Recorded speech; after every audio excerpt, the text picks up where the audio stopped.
Tenemos aquí un panel muy interesante de expertos con una óptica muy diferente de cómo se preparan diferentes empresas o diferentes industrias ante una eventualidad de este tipo, ante la posibilidad de que este coronavirus pueda tener un impacto masivo en México y cómo deben de estar preparadas las empresas. Me acompañan el día de hoy Fernando Gómez Villarreal, CP, Chief Security Officer de Gentera.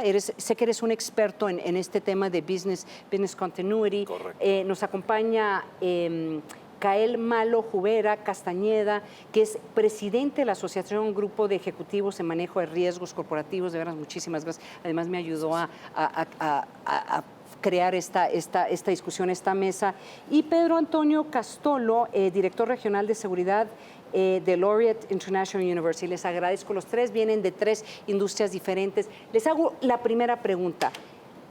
Ante la información que hay en este momento sobre el coronavirus y las discusiones que se están teniendo, ¿las empresas en México están ya preparadas? O sea, ¿ya hicieron su trabajo con anterioridad o hasta en este momento, según lo que están viendo, lo que estás viendo tú como representante de esta organización, apenas ya están retomando el hilo de que, a lo mejor vamos a tener una contingencia? Bueno, en el caso de las grandes transnacionales, Sí. ya están trabajando. ¿Por qué? Porque tenemos operaciones no solamente en Estados Unidos, obviamente en México, Latinoamérica, obviamente tendremos proveedores y tenemos operaciones en Asia. Y claro, están trabajando el mismo programa de continuidad de negocio. Claro, va mucho más avanzado y es mucho más fuerte ahorita en la parte de Asia. Se empiezan a activar algunas cosas en México de manera preventiva, Sí. más que otra cosa. Es estar muy pendientes y lo importante es desempolvar esos manuales de continuidad de negocio que surgieron y que quedaron un poquito guardados en la época de la influenza, la última que tuvimos, y ya lo están haciendo y ya te empiezan a ver estas restricciones en vuelos, en contactos hacia Asia para ir previniendo contagios, ¿no? Fernando, a ver, Sí.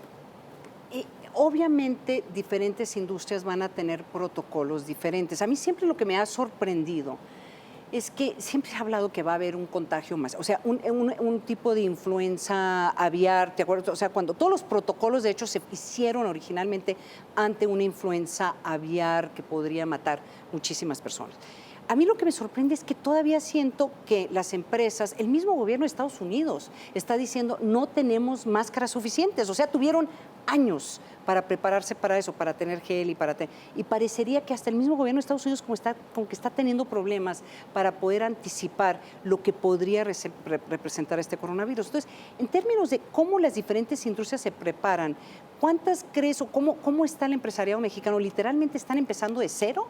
¿O ya ha habido, por lo menos con la experiencia del 2009, algo, ya han avanzado más allá de desempolvar, si quieres tú, estos manuales? Pues mira, Ana María, yo estoy representando a la industria bancaria. Sí. La industria bancaria, desde hace muchos años, el concepto de continuidad de negocio es un concepto que es sumamente importante al grado que está regulado. Ah, mira, qué interesante. Entonces, el tema de continuidad, nosotros cada año viene la CNBV y parte de lo que audita es precisamente que exista un plan de continuidad, que ese plan de continuidad se pruebe, que se documenten las pruebas, etcétera, etcétera, ¿no? Entonces, de alguna manera, como gremio, estamos obligados a tener planes de continuidad. Y como tú sabes, los últimos años nos han ocurrido muchas cosas, ¿no? La famosa T invertida que provocaba falta de agua, el no tener combustible, que de alguna forma, sobre todo empresas que requieren después traslados, etcétera, era un tema, ¿no? Y ahora tenemos la amenaza de este coronavirus, ¿no?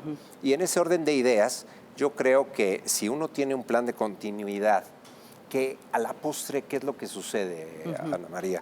Que tú lo que consideras es la causa última. Es decir, no sé qué va a pasar, no sé si un aerolito va a caer, no sé si... va a explotar el popo, lo que se me sea. haga la lengua chicharrona.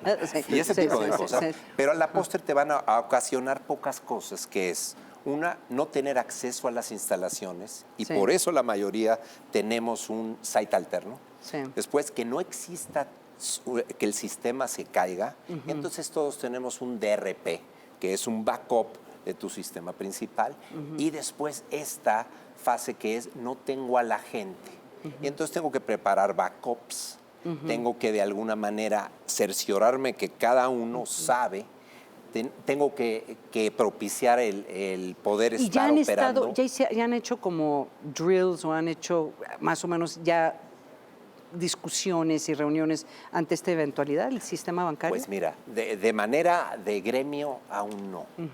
De manera individual, aquellos ejercicios que tienen que ver con conectarte desde tu hogar y tener todos los accesos, de saber que hay un backup y que ese backup tiene todo, eso es parte esencial de, ante una eventualidad de este tipo, poder estar preparados. Ahora, tú representas una industria diferente, que es un sistema universitario que tiene problemas muy complejos porque estás literalmente hablando muchísima, o sea, movilidad de gente que puedan llegar a las instituciones, salirse a las instituciones y que puedan dar clases o que puedan dar los servicios que da una universidad. ¿Cómo se prepara una industria de esas características? Entonces, donde pues el funcionamiento es que la gente pueda ir a recibir clases o que puedan tener presencia en las universidades y que los maestros puedan dar clases. Claro, Ana María.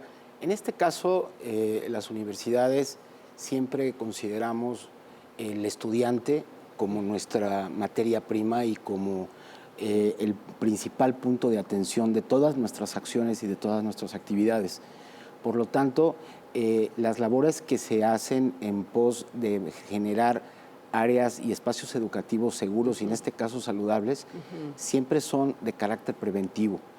Como lo comentaban tus invitados anteriores, hay muchas cuestiones que se pueden hacer en la prevención que nos van a ayudar a reducir el impacto de cuando la situación, en este caso que estamos experimentando de coronavirus, se reduzca ya a un impacto que sea más manejable. Sí, porque yo digo, estoy viendo el tema que tiene que ver con escuelas, por ejemplo, que ya hay escuelas que están tomando la temperatura antes de que entren los niños y que están poniéndoles gel.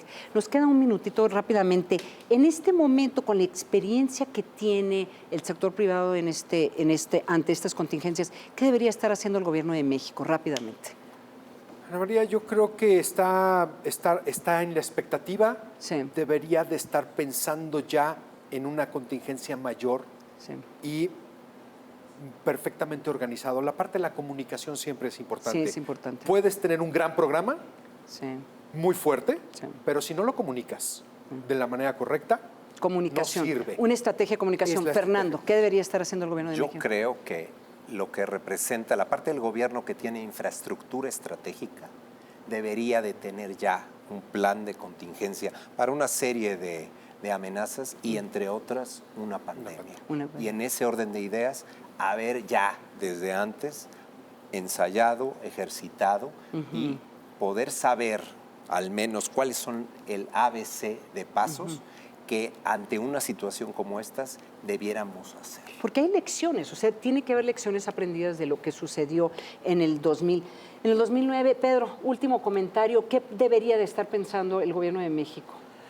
Creo que es muy importante que el gobierno, como lo ha estado haciendo, se alinee a lo que marca la Organización Mundial de la Salud, a la parte preventiva y muy importante creo que también es la parte de la información a la población, porque la información oportuna da lugar a que las acciones sean las correctas.